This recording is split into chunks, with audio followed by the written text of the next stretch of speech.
মহানবী হযরত মুহাম্মদ সাল্লাল্লাহু আলাইহি ওয়াসাল্লাম তিনি সাধারণ ও সহজ জীবনযাপন করতেন। তিনি পশুপাখির যত্ন নিতেন এবং উম্মতকে তাদের প্রতি দোয়া ও কল্যাণের শিক্ষা দিতেন।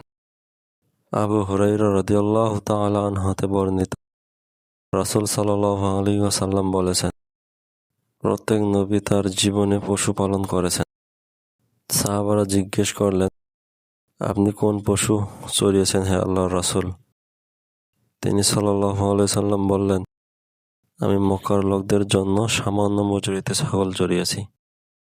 নবী সাল্লাল্লাহু আলাইহি ওয়াসাল্লাম নিজে ছাগল চড়িয়েছেন। এতে বোঝা যায় যে শ্রমিককে তিনি সম্মান করতেন। ছাগল পালন একটি বরকতময় কাজ, কারণ সকল নবী পশু পালন করেছেন।